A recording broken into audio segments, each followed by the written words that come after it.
अल्हम्दुलिल्लाहि रब्बिल आलमीन वस्सलातु वस्सलामु अला सय्यिदिल मुरसलीन अम्मा बअद फ़अऊज़ु बिल्लाहि मिनश शैतानिर रजीम बिस्मिल्लाहिर रहमानिर रहीम अस्सलातु वस्सलामु अलैका या रसूलल्लाह व अला आलिका व अस्हाबिका या हबीबल्लाह अस्सलातु वस्सलामु अलैका या नबियल्लाह व अला आलिका व अस्हाबिका या नूरल्लाह। দূরে ও কাছে দেশে ও প্রবাসে যে যেখান থেকে আমাদের অনুষ্ঠান দেখছেন সকলকে একরাশ প্রীতি ও শুভেচ্ছা জানিয়ে শুরু করছি আমাদের অনুষ্ঠান রহমতে ইলাহি। আল্লাহ পাক রব্বুল আলামিন আমাদের অনুষ্ঠান দেখাকে কবুল করে নিন।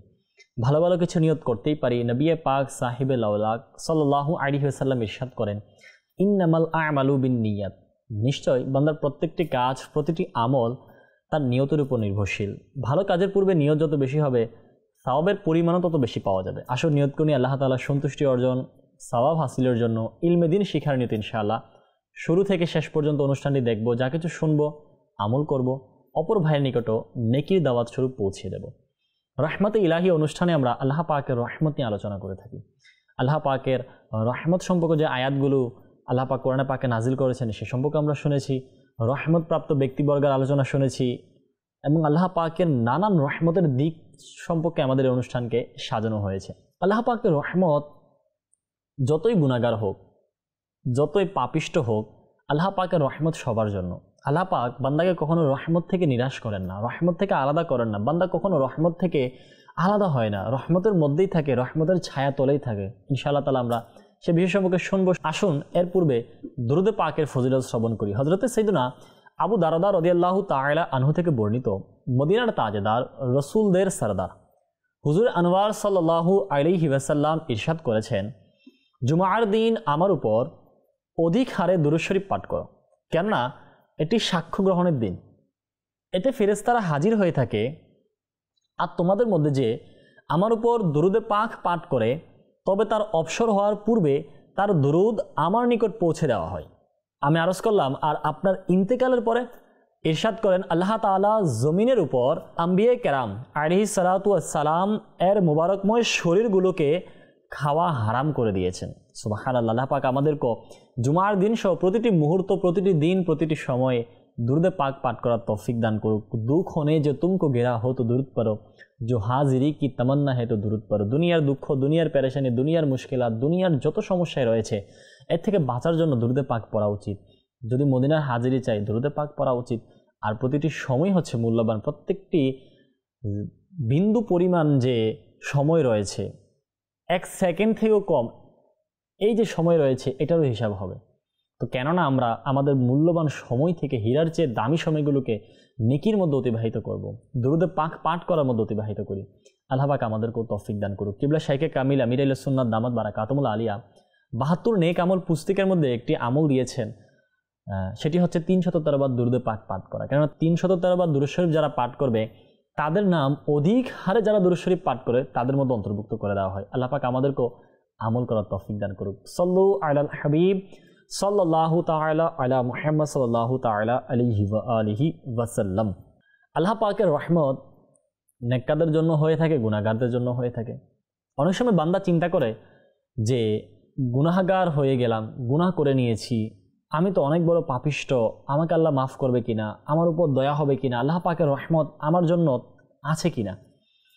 এরকম কিছু মিথ্যা অথবা ভয়ঙ্কর কিছু কনসেপ্ট থাকে যে আমি তো অনেক বড় পাপিষ্ট, এখন আমি কিভাবে দোয়া করব, কিভাবে আল্লাহর দরবারে চাইবো, আল্লাহর রহমত আমি কিভাবে পাবো।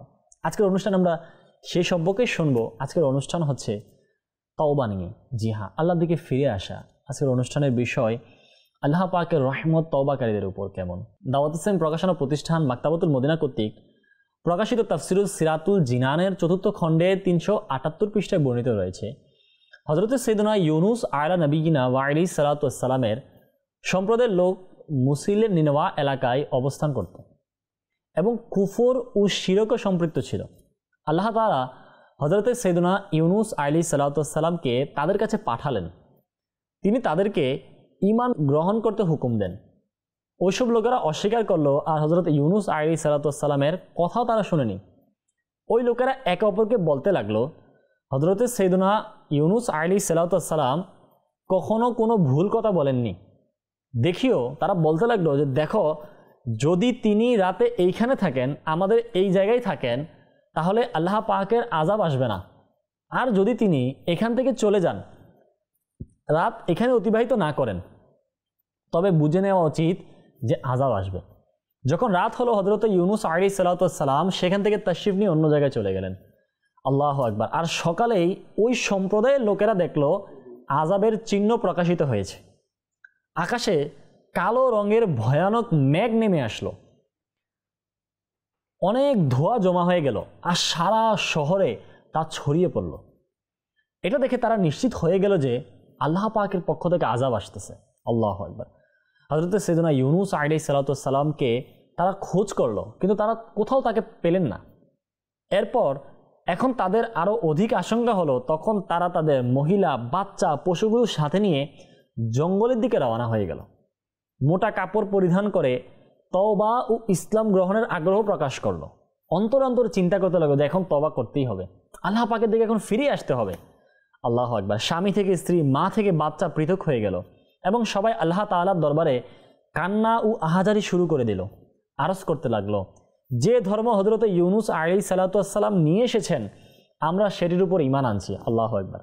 অতঃপর তারা সত্যিকার অন্তরে তওবা করলো এবং যে অপরাধসমূহ তাদের থেকে হয়েছিল তারা ছেড়ে দিল, অন্যের সম্পদ ফিরিয়ে দিল। এমনকি অন্যের একটি পাথর যদি কোনো ভিত্তির মধ্যে, কোনো দেওয়ালের মধ্যে লেগে যেত, তখন তারা পুরো দেয়ালটা ভেঙে ওই পাথরটি বের করে তার মালিককে ফিরিয়ে দিত। আল্লাহ তাআলার কাছে একনিষ্ঠভাবে মাগফিরাতের দোয়া করে তখন আল্লাহ পাক তাদের উপর দয়া করলেন, দোয়া কবুল করলেন এবং তাদের থেকে সে আযাব উঠিয়ে নিলেন। প্রিয় ইসলামী ভাইরা, শুনলেন তো হযরত সাইয়েদনা ইউনূস আলাইহিস সালামের সম্প্রদায়ের উপর তাদের গুনাহের আধিপত্য, তাদের উদাসীনতা, তাদের নাফরমানির কারণে আযাব আসন্ন ছিল। তাদের সত্যিকার তওবা তাদের কাজে এসে গেল এবং সত্যিকার তওবার পুরস্কার এটাই পেল যে তাদের থেকে আযাব উঠিয়ে নেওয়া হয়েছে। এই ঘটনায় আমাদের জন্য অসংখ্য মাদানী ফুল। যারা আমরা বিভিন্ন ধরনের গুনাহের কারণে, নামাজ কাজা করার কারণে, পিতামাতার নাফরমানি, মিথ্যা, গীবত, চুগলখড়ি, এমনকি সিনেমা নাটক, গান বাজনা, বেহায়াপানা, বেপরদার মধ্যে অভ্যস্ত হয়ে নিজেদের অন্তরকে কালো করে নিয়েছি, ফিরে আসা উচিত রব তাআলার দরবারে, ফিরে আসা উচিত রবের পথে। আল্লাহ পাকের পথে যদি আমরা না ফিরে আসি, যদি তওবা না করি, আল্লাহ না করুক, কোনো আযাবে যেন আমরা গ্রেফতার না হয়ে যাই। মনে রাখবেন, দুনিয়াতে যদি আযাব নাও হয়, দুনিয়ার কষ্ট যদি না পাই, দুনিয়াতে অনেক লাক্সারিয়াসের জীবনযাপন করলাম, দুনিয়াতে অনেক ফ্যাশনেবল জীবনযাপন করলাম, দুনিয়াতে আমি অনেক আরাম আয়েশে ছিলাম, কিন্তু আল্লাহ পাকের নাফরমানি করেছি। কারণ আমি যদি এটা চিন্তা করি এই আরাম আয়েশটা আখিরাতেও থাকবে, এটা ভুল হয়ে যাবে। কবরে যেই মাত্রই যাব জীবনটাই চেঞ্জ হয়ে যাবে। মৃত্যু যখনই হবে এই দুনিয়ার জীবন থেকে আমাকে যেতে হবে, সেদিন কোনো কিছুই কাজে আসবে না নেকি ব্যতীত। আল্লাহ পাক আমাদেরকে নেকি করার তৌফিক দান করুক, প্রতি মুহূর্তে তওবা করার তৌফিক দান করুক। স্মরণ রাখবেন, তাওবার জন্য 3টি শর্ত রয়েছে। যদি এই শর্তগুলো পাওয়া না যায় তবে এটা সত্যিকার তাওবা বলা যাবে না। নাম্বার 1, অতীতের উপর লজ্জা হওয়া, অর্থাৎ যে গুনাহ করা হয়েছে তার ব্যাপারে লজ্জিত হওয়া। নাম্বার 2, গুনাহ ছেড়ে দেওয়া। নাম্বার 3, পাকাপোক্ত ইচ্ছা করা যে আগামীতে আমি গুনাহই করব না। সৈয়দি আলা হযরত ইমামে আহলে সুন্নাত, ইমামে ইশক মুহাব্বত, ইমাম আহমদ রাজা খান রাহমাতুল্লাহি তাআলা আলাইহি বলেন যে সত্যিকার তওবার অর্থ এটাই যে গুনাহের উপর এই জন্য যে সে তার প্রতিপালকের নাফরমানিতে ছিল, লজ্জিত ও পেরেশান হয়ে তৎক্ষণাৎ ছেড়ে দিবে এবং আগামীতে কখনো ওই গুনাহের নিকটে না যাওয়ার সত্য অন্তরে পুরোপুরি প্রতিজ্ঞাবদ্ধ হবে। যে উপায়ে তার নিজের হাতে ক্ষতিপূরণ করা সম্ভব হবে তা সম্পাদন করবে। আল্লাহ পাক আমাদেরকেও খালিস নিয়তে আমাদেরকে আল্লাহ পাক তওবা করার তৌফিক দান করুক। তওবাকারীর প্রতি আল্লাহ পাকের দয়া হয়ে থাকে। হযরত ইউনূস আলাইহিস সালামের উম্মতের ঘটনা আমরা শুনেছি, তাদের উপর আল্লাহ পাকের কেমন দয়া হয়েছে। আল্লাহ পাকের রহমত থেকে, আল্লাহ পাকের দয়া থেকে নিরাশ হওয়া উচিত নয়। আল্লাহ পাক রব্বুল আলামিন এর দয়া, আল্লাহ পাকের রহমত অসীম, অগণিত। এজন্য আমাদের উচিত যখনই গুনাহ সংঘটিত হয় তখনই তার দরবারে তাড়াতাড়ি তওবা করে নেওয়া উচিত। যদি মানবীয় কারণে পুনরায় গুনাহ করে বসে তখন পুনরায় তওবা করবে, তারপরও যদি ভুল হয়ে যায় তারপর আবার তওবা করবে, তারপরও যদি হয় তারপর আবার করবে। যদিও লক্ষবার পথভ্রষ্ট হয় কিন্তু পুনরায় এসে আল্লাহ পাকের দয়ার চাদরে আশ্রয় নেয়, তবে আল্লাহ পাক কখনো তাকে নিরাশ করবেন না। নিঃসন্দেহে আল্লাহ তাআলার দরবারে সত্যিকার অন্তরে যারা তওবা করে আল্লাহ তাআলা তাদের উপর খুব খুশি হন। আল্লাহ পাক তাদের উপর রহমতের দয়া দৃষ্টি দেন, তার উপর বিশেষ দয়া ও অনুগ্রহ করে থাকেন। কোরআনে পাকের অনেক স্থানে আল্লাহ পাক রব্বুল আলামিন তার গুনাহগার বান্দাদেরকে সুবহানাল্লাহ তওবা করার উৎসাহ দিয়েছেন। অতঃপর পারা 6 সূরা মায়েদার 39 নং আয়াতে আল্লাহ রাব্বুল আলামিন ইরশাদ করেন, কানজুল ঈমান থেকে অনুবাদ। সুতরাং যে ব্যক্তি জুলুম করার পর তওবা করে এবং নিজেকে সংশোধন করে নেয়, তখন আল্লাহ তার প্রতি দয়া পরবেশ হয়ে ফিরে চান, নিঃসন্দেহে আল্লাহ ক্ষমাশীল এবং দয়ালু। সুবহানাল্লাহ। দাওয়াত ইসলামী প্রকাশনা প্রতিষ্ঠান মাকতাবাতুল মদিনা কর্তৃক প্রকাশিত তাফসিরুল সিরাতুল জিনানের মধ্যে রয়েছে, এই আয়াত প্রসঙ্গে লিখেন, তাওবা নিঃসন্দেহে সূক্ষ্ম বস্তু, যত বড়ই গুনাহ হোক না কেন, যদি তা থেকে তওবা করে নেয় তখন আল্লাহ তাআলা নিজের হক ক্ষমা করে দেন এবং তাওবাকারীকে আখিরাতের শাস্তি থেকে মুক্তি দেন। প্রিয় ইসলামী ভাইরা, জানা গেল তওবা করা অনেক উত্তম ও পছন্দনীয় কাজ। এমনইভাবে অন্য আরেক জায়গায় কোরআনে কারীমের মধ্যে তওবার উৎসাহ দিয়েছেন এবং তার ফজিলতও বর্ণনা করেছেন। আল্লাহ পাক ইরশাদ করেন 28তম পারা সূরা আত-তাহরিমের 8 নং আয়াত, কানজুল ঈমান থেকে অনুবাদ, হে ঈমানদারগণ, আল্লাহর প্রতি এমন তওবা করো যা আগামীর জন্য উপদেশ হয়ে যায়। এই আয়াতে মুবারাকার মধ্যে উল্লেখিত নাসুহা এর অর্থ হলো আল্লাহ তাআলার জন্য এমন একনিষ্ঠ হওয়া যে কোনো ধরনের যেন ভেজাল না হয়। দ্বিতীয় খলিফা সাইয়্যিদুনা ফারুক আজম রাদিয়াল্লাহু তাআলা আনহু এর কাছ থেকে যখন তাওবাতুন নাসুহা এর ব্যাপারে জিজ্ঞাসাবাদ করা হলো, তখন তিনি রাদিয়াল্লাহু তাআলা আনহু বলেন যে এর দ্বারা উদ্দেশ্য হলো যে কোনো ব্যক্তি তার মন্দ আমল থেকে এইভাবে তওবা করা যে পুনরায় কখনো ওই গুনাহের মধ্যেই না পড়া। এমনইভাবে হযরত সাইয়্যিদুনা ইবনে আব্বাস রাদিয়াল্লাহু তাআলা আনহু থেকে বর্ণিত, হযরত সাইয়্যিদুনা মুআজ বিন জাবাল রাদিয়াল্লাহু তাআলা আনহু আরজ করলেন, ইয়া রাসূলুল্লাহ সাল্লাল্লাহু আলাইহি সাল্লাম, তাওবাতুন নাসুহা কি? তখন তিনি সাল্লাল্লাহু আলাইহি সাল্লাম ইরশাদ করেন, এর দ্বারা উদ্দেশ্য হলো বান্দা তার কৃত গুনাহের উপর লজ্জিত হওয়া, তারপর আল্লাহ পাকের নিকট ক্ষমা চাওয়া এবং গুনাহের প্রতি কখনো যেন প্রত্যাবর্তন না করা। এমনকি হযরত সাইয়্যিদুনা ইবনে মাসউদ রাদিয়াল্লাহু তাআলা আনহু বলেন, তাওবাতুন নাসুহা করার দ্বারা সমস্ত গুনাহ ক্ষমা হয়ে যায়। मैं करके तौबा पलट कर गुनाह करता हूँ, हकीकी तौबा का कर दे शरफ अता या इलाही। আল্লাহ পাক আমাদেরকে হাকিকিভাবে খালিস অন্তরে সত্যি অন্তরে তওবা করার তৌফিক দান করুক। তওবা করার মাধ্যমে আল্লাহ পাকের দয়া পাওয়া যায়, তওবা করার মাধ্যমে আল্লাহ পাকের রহমত পাওয়া যায়। অনেক সময় আমাদের মধ্যে ভুল একটা ধারণা হয়ে যায়, আমি তো অনেক বড় গুনাহগার, আমি তো অনেক বড় পাপিষ্ট, আমার দ্বারা কত গুনাহ হয়েছে, এখন কিভাবে তওবা করব? আরে আল্লাহর বান্দা, আল্লাহ পাকের দয়ার কাছে আমার গুনাহ কিছুই নয়। মাযাল্লাহ, তার মানে এটা নয় যে গুনাহ আমরা করব। গুনাহের অনেক রয়েছে, পাহাড় পরিমাণ, সমুদ্রের ফেনার চেয়ে যদি বেশি হয়, তামাম দুনিয়া থেকে যদি বেশি হয়, তারপর আল্লাহর দয়া অপরিসীম। আল্লাহ পাক রহমান, আল্লাহ পাক রহিম, আল্লাহ পাক করিম, আল্লাহ পাক সত্তার, আল্লাহ পাক গফফার, আল্লাহ মাফ করনেওয়ালা। আল্লাহ পাক দয়া করবে, আল্লাহ মাফ করে দিবে। আমরা চাই আল্লাহর দরবারে, আল্লাহ পাকের দরবারে আমরা দোয়া করে দেখি যে মাওলা আমাদেরকে মাফ করে দাও, তোমার রহমতের বৃষ্টি আমাদের উপর দান করো।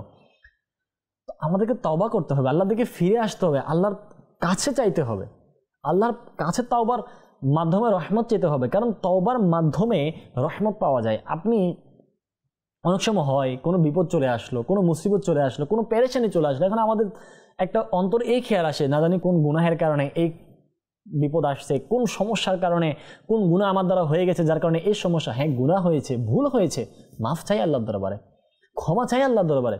ক্ষমা করনেওয়ালা তো আল্লাহ পাক, ক্ষমা করবে আল্লাহ, মাফ করবে আল্লাহ। কিন্তু আমাদের হচ্ছে আমরা তওবা করি না। আল্লাহ পাকের রহমত আমরা আশা করি যে আমার প্রতি যেন রহমত বর্ষণ হয়, আমি যেন রহমতের মধ্যে থাকি, দয়ার মধ্যে থাকি, দুনিয়ার সব কাজ আসান হয়ে যায়, সহজ হয়ে যায়। কিন্তু ভাই, কাজ কখন সহজ হবে, দুনিয়ার পেরেশানি কখন সহজ হবে? যখন আল্লাহ আমার উপর দয়া করবেন। আল্লাহ পাকের রহম ব্যতীত, আল্লাহ পাকের দয়া ব্যতীত, আল্লাহ পাকের হুকুম ব্যতীত দুনিয়ার একটা পাতাও নড়ে না। তো সেখানে আমি আল্লাহর দয়া ছাড়া কিভাবে চলবো? আল্লাহ পাকের দয়া চাই না আমরা। আল্লাহ পাক আমাদেরকে তওবা করার মাধ্যমে অন্যান্য উপায়েও দয়া, আল্লাহ পাকের রহমত নেওয়ার তৌফিক দান করুক। প্রিয় টাইম ভাইরা, আল্লাহ পাক কোরআনে কারীমের মধ্যে তওবাকারীদের প্রশংসা সম্পর্কে বলেন যে সূরা আন-নিসা এর 17 নং আয়াত আল্লাহ পাক ইরশাদ করেন, কানজুল ঈমান থেকে অনুবাদ, সেই তওবা যা কবুল করা আল্লাহ আপন অনুগ্রহ কর্মে অপরিহার্য করে নিয়েছেন, তা তাদের জন্যই যারা না জেনে মন্দ কাজ করে বসেছে অতঃপর অতি সত্বর তওবা করে নেয়।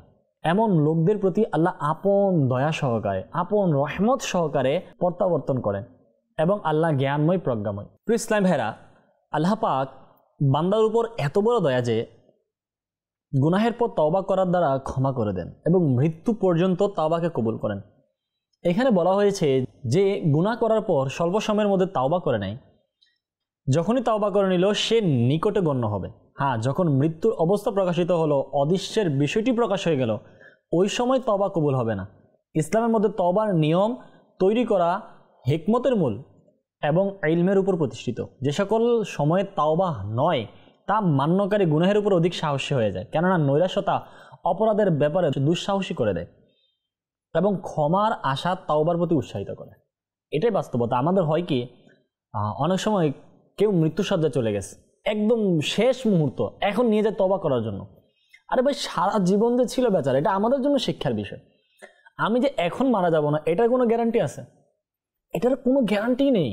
আমরা চিন্তা করি যে 80 বছর হবে, 60 বছর হবে, আমি উমরা করব, হজ করব, একদম বৃদ্ধ হয়ে যাবে, যে মুহূর্তে আমার হাত চলবে না, লাঠি ভর করে হাঁটতে হবে, খাবার খেতে পারবো না, দাঁত সব পড়ে যাবে, চুল দাড়ি পেকে যাবে, একদম বৃদ্ধ হয়ে যাব, নাতি পতি পর্যন্ত সবাইকে বিয়ে দিয়ে দেবো, তখন আমি তওবা করবো। আরে ভাই, নাতি অনেক দূরের কথা, আমি যে ভালোভাবে 22 বছর জীবন অতিবাহিত করতে পারবো সেটার গ্যারান্টি নেই। আমার 24 বছর, এখন আগামী 2026 সালকে আমি দেখতে পারবো, এটা গ্যারান্টি তো নেই। তো তওবা আলাদা একটা কনসেপ্ট তৈরি হয়ে গেছে মুসলমানের মধ্যে। কেন ভাই তওবা? আর তওবা আমি করছি কার দরবারে? আল্লাহ পাকের দরবারে। আল্লাহ পাক উন্মুক্তভাবে সারা জীবন তওবার দরজা খুলে রেখেছেন। কোনো তওবার জন্য বড় মাহফিল আয়োজন করতে হবে, বড় কোনো হুজুর আনতে হবে, বড় কোনো বক্তা আনতে হবে, কোনো পীর সাহেবের কাছে যেতে হবে না ভাই।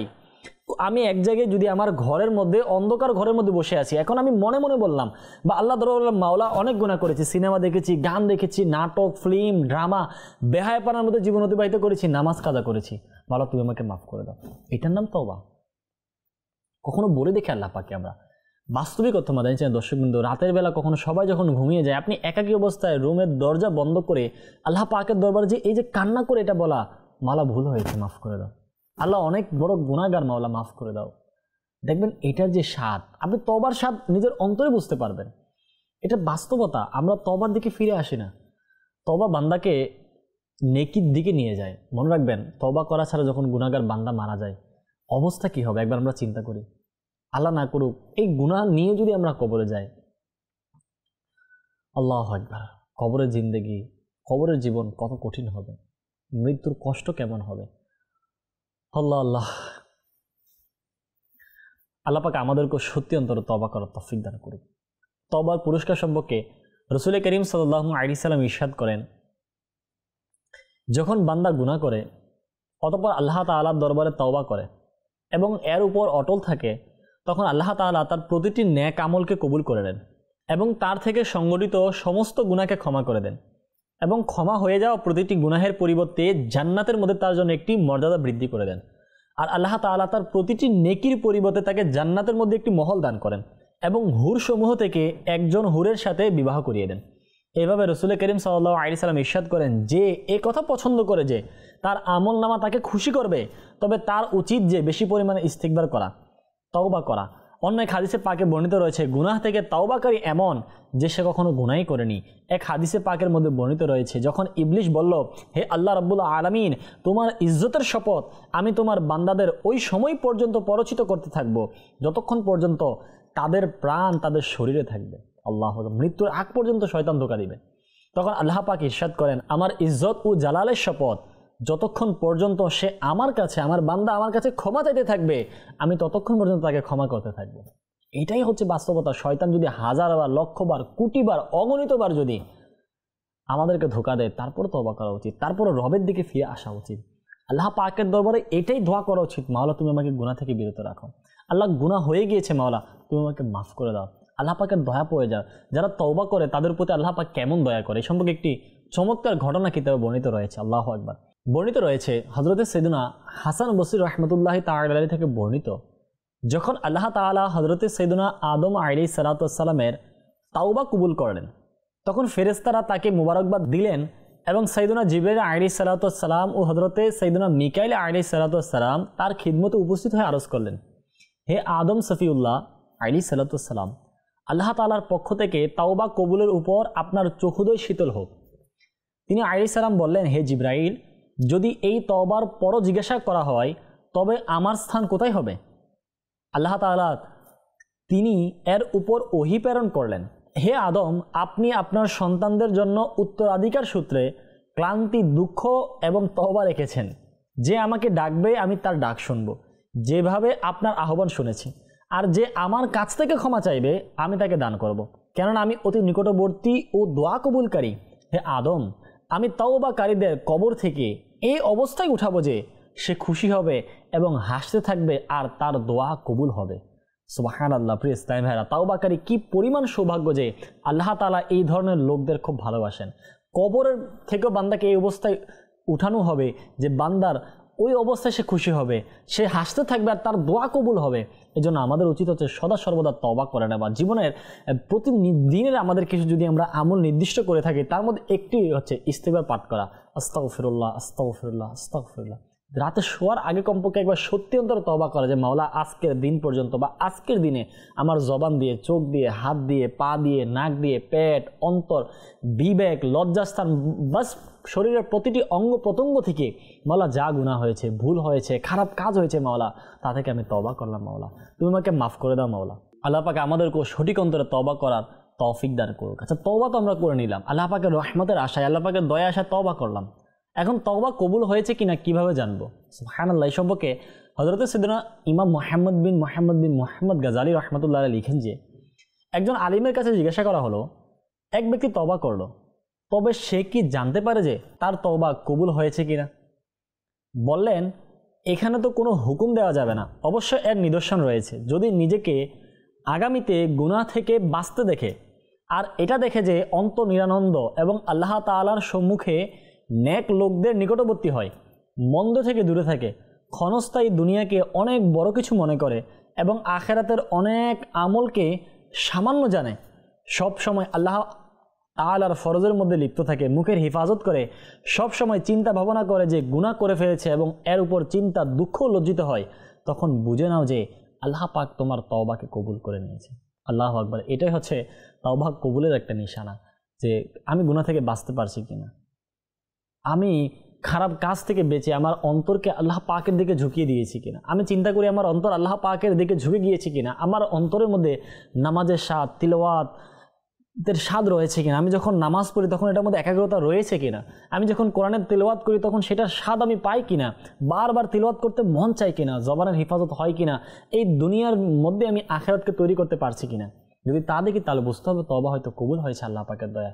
আর যদি আমি গুনাহ তওবা করার পর আবার গুনাহে লিপ্ত হয়ে যায়, আবার দুনিয়ার আয়াসের মধ্যে, দুনিয়ার ফ্যাশনের মধ্যে, দুনিয়ার এই সামান্য ক্ষণস্থায়ী জীবনের মধ্যে আমরা নিজেকে লাগিয়ে দিই, তাহলে বুঝতে হবে আমার তওবা হয়তো কবুল হয় নাই, আমার তওবার কোনো প্রভাব হয় নাই, আমি হয়তো আল্লাহ পাকের রহমত থেকে বঞ্চিত হয়ে যাচ্ছি, আমি হয়তো তওবার মাধ্যমে আল্লাহর রহমত পাচ্ছি না। মনে রাখবেন, আল্লাহ পাকের রহমতের দরজা কখনো বন্ধ হয় না, আল্লাহ পাকের রহমত সবসময় থাকে, কিন্তু আমি হচ্ছে সেই পাপিষ্ট, হয়তো আল্লাহ পাকের রহমত আমি পাচ্ছি না দুনিয়ার গুনাহের কারণে। মনে রাখবেন, আল্লাহ পাকের রহমত তখনই পাওয়া যায় নেকির মাধ্যমে। আজকে আমরা শুনলাম তওবার বিষয়ে, তওবা করা উচিত, পাশাপাশি নেক আমলও করা উচিত। দুনিয়ার ব্যস্ততা, দুনিয়ার এখন তো ডিজিটাল যুগ চলে এসেছে, মানুষ ইবাদতকেও ডিজিটাল বানিয়ে নিয়েছে। একটা সময় ছিল মানুষের হাতে তসবিহ থাকতো, কাউন্টার থাকতো, এখন মোবাইলের মধ্যে কাউন্টার চলে আসে, এটা ভালো অভ্যাস, কিন্তু নিজের স্বার্থও রাখা দরকার। ইবাদতকেও মানুষ একদম কাউন্টিংয়ের মধ্যে নিয়ে আসছে, ইবাদতকে ডিজিটালের মধ্যে নিয়ে আসছে। কোনো একটা নেকি করছে ফেসবুকে দিয়ে দিচ্ছে, হয় সোশ্যাল মিডিয়া আপলোড দিয়ে দিচ্ছে, একজন আরেকজনকে দিতেছে, হোয়াটসঅ্যাপে দিতেছে, স্ট্যাটাস দিতেছে। আরে না ভাই, আল্লাহর জন্য ইবাদত করি, আমি করি না আল্লাহর জন্য ইবাদত। ডিজিটাল এই যুগে যেন আমার নেকি ডিজিটাল না হয়ে যায়, ডিজিটাল এই ফ্যাশনের যুগে যেন আমার নেকিটা ফ্যাশনের মধ্যে না পড়ে যায়। এখন মানুষ অনেক আছে আমাদের ইসলামিক পোশাক পরতেছে, সুন্নত মোতাবেক পরবে, এটার মধ্যে স্টাইল চলে আসছে, দাড়ি রাখতেছে সুন্নত, এটার মধ্যে স্টাইল চলে আসছে, বাবরি চুল এটার মধ্যে স্টাইল। এখন তো বাবরি চুল অনেকে রাখতেছে, যুবকরা রাখতেছে, মাশাআল্লাহ মারহাবা, কিন্তু দেখতে হবে এটা সুন্নতের নিয়তে রাখছে কিনা নাকি ফ্যাশনের নিয়তে, বুঝতে হবে আমাদেরকে। এটা ভাই যুগ ডিজিটাল হচ্ছে, ঠিক আছে, দুনিয়া অনেক আপডেট হয়ে গিয়েছে, কিন্তু আমি আপডেট কেন হচ্ছি এরকম? আমি ইবাদতকে কেন আপডেট বানিয়ে নিচ্ছি? আমি আমার ইবাদত যেটা আল্লাহ পাক আমাকে দিয়েছেন সেটা তো আমি পালন করি, সেই পথে তো আমি চলি। এমন হয় না যে দুনিয়া আপডেট হয়ে গিয়েছে, আমি গুনাহের রাস্তা বেছে নিলাম, ফ্যাশনের রাস্তা বেছে নিলাম, আমি এর মধ্যে চলে যাচ্ছি, এটা ভুল রাস্তা না। আমাদেরকে এটা ইতিহাস মনে রাখতে হবে, 1450 বছর পূর্বে রাসূল করিম সাল্লাল্লাহু আলাইহি সাল্লাম যেই পথ আমাদেরকে দেখিয়েছেন সেটার মধ্যে আমরা থাকতে হবে, যেই মত আমাদেরকে বলেছেন সেটার মধ্যে আমাদেরকে থাকতে হবে, নেকির মধ্যে লেগে থাকতে হবে, তওবা করতে হবে। আল্লাহ পাকের রহমত পাওয়ার এটাই মাধ্যম। আল্লাহ পাক আমাদেরকে নিজের রহমতের সেই চাদরের মধ্যে আল্লাহ পাক আমাদেরকে পরিবেষ্ট করে নিক, রহমত আমাদেরকে আল্লাহ পাক দান করুক।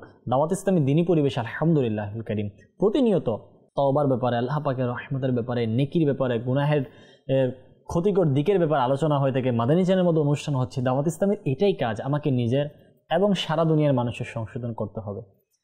সংশোধনের চেষ্টা করতে হবে। তাই আমি আপনাকে বলবো মাদানী চ্যানেল দর্শকবৃন্দ, আপনি যেখানে রয়েছেন দাওয়াত ইসলামী দিনী কাজে সম্পৃক্ত হয়ে যান। সোশ্যাল মিডিয়ার মাধ্যমে হোক, প্র্যাকটিক্যাল হোক, অনলাইন হোক, যেভাবে হোক আপনি দাওয়াত ইসলামী দিনী কাজে সম্পৃক্ত হন। মনে রাখবেন, দিনী কাজে যখন আপনি থাকবেন, দিনী পরিবেশে যখন থাকবেন, তখন তাওবার মন মানসিকতা তৈরি হবে, নেকি করা মন মানসিকতা তৈরি হবে। আপনি যখন দুনিয়ার লাইফে ব্যস্ত হয়ে যাবেন, আমার দুনিয়ায় আমাকে নিয়ে যাবে, দুনিয়ায় আমাকে খারাপ দিকে নিয়ে যাবে, দুনিয়ায় আমাকে গুনাহের দিকে নিয়ে যাবে। দিনের সাথে যখন আমি থাকবো, এই দিনী কাজ আমাকে কবরের প্রস্তুতি নেবে, এই দিনী কাজ আমাকে আখিরাতের প্রস্তুতির মধ্যে নিয়ে যাবে, এই দিনী কাজ আমাকে মদিনার দিকে নিয়ে যাবে, আর দুনিয়ার কাজ আমাকে দুনিয়াতেই নিয়ে যাবে। আল্লাহ পাক আমাদেরকে দুনিয়ার ব্যস্ততা থেকে হেফাজত করুক, দুনিয়ার এই কালচার, দুনিয়ার এই ফ্যাশনেবল এগুলো থেকে আল্লাহ হেফাজত করুক, দিনী পরিবেশে থাকার তৌফিক দিক, সুন্নতের উপর আমল করার তৌফিক দিক, তাওবার মাধ্যমে আল্লাহ পাকের রহমত হাসিল করার তৌফিক দান করুক ইনশাআল্লাহ তাআলা। আগামী পর্বে আরও একটি নতুন বিষয় নিয়ে উপস্থিত হব। ততক্ষণ পর্যন্ত সুস্থ থাকুন, মাদানী চ্যানেল অবশ্যই দেখুন।